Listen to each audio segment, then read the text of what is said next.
What's going on, YouTube? Welcome back to the channel. Uh, got a barbecue video today. If you can see behind me, it's been snowing in Memphis, Tennessee. We don't hardly get that. We got about 7, 8 inches. So, yeah, we were at barbecue in the snow. And today I'm gonna do a plate of beef ribs again, 6, 7, and 8 bone. But I'm not gonna do it on my gravity smoker like I did on the last video. I'm going to actually do it on the Traeger. And I'm going to tell you why. A couple of months ago, a couple of months, I did something on the Traeger, just being lazy. And I figured I'd put them on the Traeger. And later on that day, cousin Tim came over, our friend Derek. The ribs were already done. They had rested. We sliced into them and started eating them, right? And both of them, the first thing they started talking about was how good the smoke flavor was. And I'm like, because everybody always talk about Traegers or pellet grills in general don't produce enough smoke. So after they told me that, I kind of looked at them and I'm like, y'all know I cooked them on the Traeger, right? So they were like, are you serious? What, they won't know what I did or what not. And I told them, and I've been thinking about doing it and kind of experimenting with it. So I'm going to show you what I did. I did use a smoke tube, but it was some more that I wanted to do to it. So I used the smoke tube. I used my super smoke function, but I'm going to show you what else I did that I believe gave it more of a smoke flavor. And so, we gotta find out. We gotta experiment. So I want to make sure it's not a fluke. I want to do it again because, science is sacrifice. So we got to do this again. So stay tuned. That's what we're ready to do. I'm getting ready to light the smoke tube now.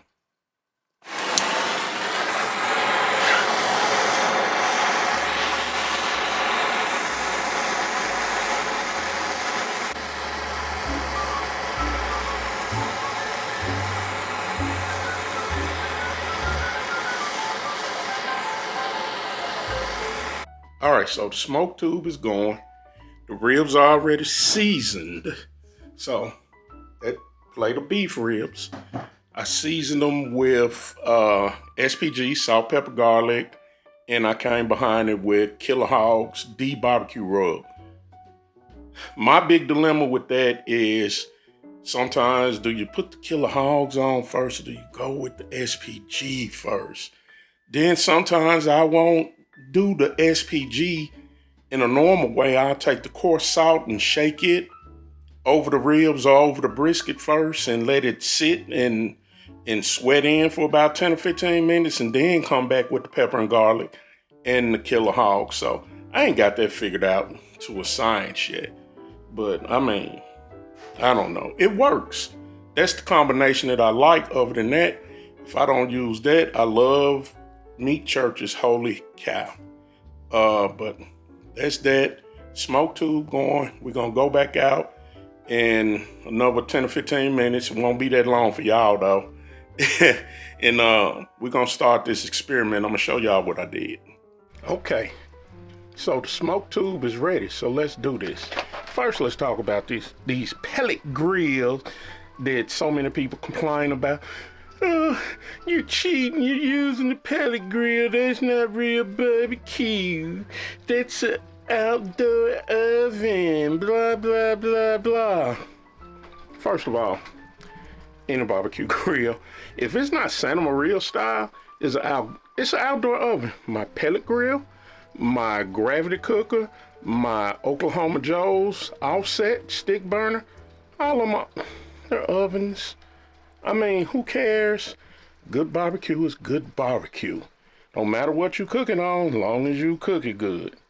So, if you've ever used a pellet grill, like I said, the dilemma with the pellet grill, look at that, it's a little better lighting, that everybody, I'm not going to say complain about, but the big talk of the town with pellet grills is that they don't produce enough smoke. Untrue. You can say that they don't produce enough smoke flavor. And the reason they don't produce that smoke flavor is because they burn clean. They burn super clean. In my experience, I've had my Traeger. I have an Ironwood 885. I've had it since 2019 when they first came out with them. So I can't say about the Rectex, which I hear are very good, or the Camp Chefs and some of the other brands.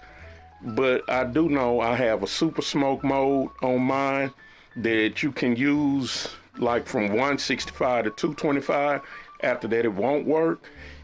Even when you're using it, I'm not gonna lie. I personally, I'm not too sold on it. I'm not gonna say it don't work. I'm just not sold on it. So if you have a Traeger with a super smoke and you know what I'm talking about, hey, let me know. Tell me in the comments. But I will use it. I use it when I'm cooking 225 and below. I will use super smoke. So I forgot what I was gonna say. Anyway, back to the Traegers. What I have noticed, if you've cooked on pellet grills long enough, that when you start them up, you get a ton of dirty smoke. And as an artist, because I'm an artist and I'm sensitive about my shit, I'm not just an artist and cook. I do photography as well. I draw. I'm an artist. I'm also something of a musician when I don't, when I feel like playing. But the first thing you learn is to learn the rules. And once you've learned the rules and mastered the rules, you start breaking the rules. So with barbecue, one of the biggest rules, I don't know if everybody knows it, you should know it, they'll tell you, do not put your meat on a cold grill. And there's a reason for that, especially if you're burning a stick burner. Because when you start the fire on a stick burner, it's a ton of dirty smoke. And you don't want that transferring to your meat. And I don't know about a big stick burner, like a 500 gallon, because I've never managed to fire on one or cooked on one. But with my little small Oklahoma Joes, it takes at least an hour and a half to get it up to temp and to get my fire burning kind of clean the way I want it, right?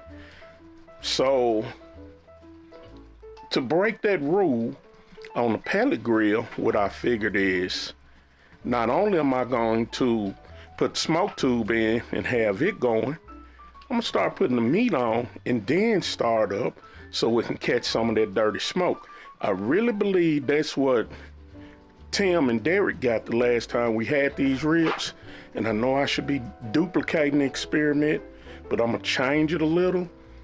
And not only am I gonna do that, since it's cold outside, I wouldn't do this.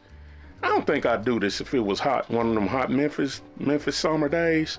But since it's cold, it's like 31, 32 degrees outside, I'm gonna set the ribs inside the chamber with the smoke tube and truly let them cold smoke for maybe 30 minutes to an hour. Then I'll start the Traeger up, catch that dirty smoke, and let it go from there. It might be a lot, but hey, I ain't got nothing else to do today other than sit outside and run a stick fire because no. It's too cold for Bobby to sit outside and run a stick fire. It's another reason I have a pellet grill. Just talk about them all you want, but they are very convenient. But anyway, let's get the ribs on.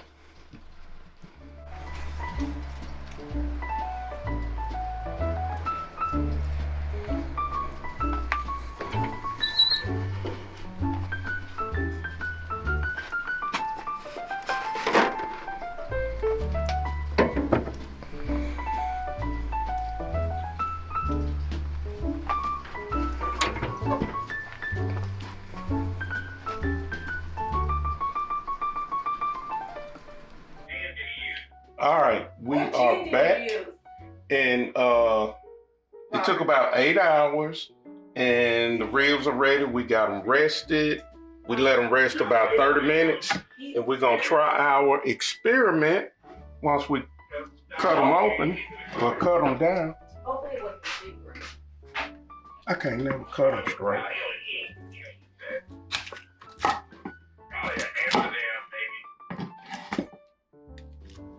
That one always.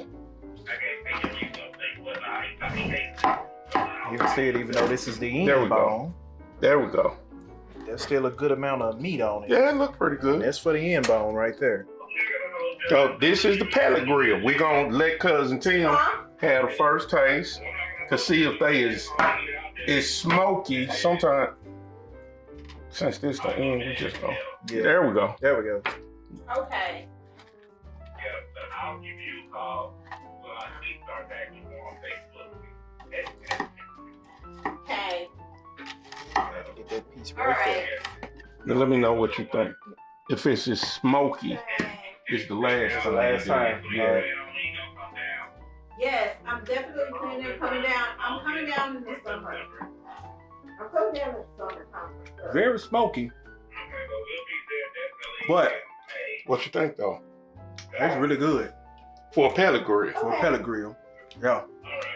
Alrighty. But Okay. compared to, say, the offset smoker or the gravity smoker, what you think? It can beat it. Listen, the pellet grill, I love the pellet grill, but just nothing like a stick burner. The flavor is always gonna be different. However, you still do get a nominal amount of smoke if you do it that way that we just did it. Can't compare it to a stick burner. But it also depends on what pellets you get too. Yeah, A yeah. lot of your pellets that you have out there is not 100% wood, especially those Traeger pellets. Don't buy them because Traeger pellets are not 100% wood. When you buy pellets, you got to make sure they are 100% wood. But also, you have to buy a blended. Like, just don't get like no hickory, no pecan. You have to get like a blended. So it needs to be hickory, pecan, cherry, apple, and that's how you get a greater smoke flavor. Sam's make a good pellet. They do. I cannot think of the brand. Members Mark.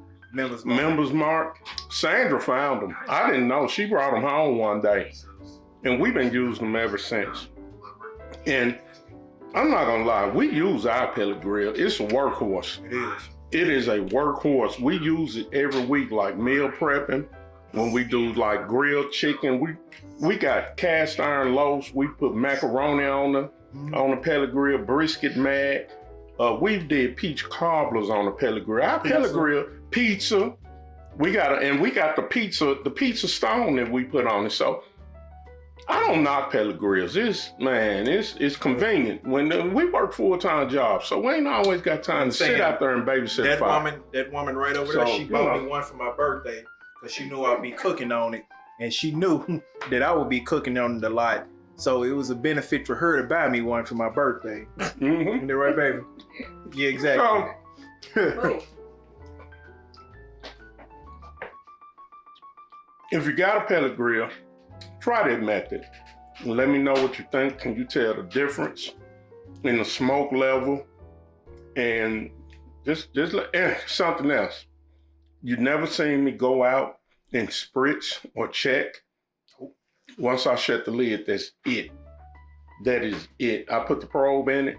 I didn't come back out until it was time to start poking around. I usually set it at 195, and I'll go out with my instant read and start kind of probing it to see how tender it is. That's it.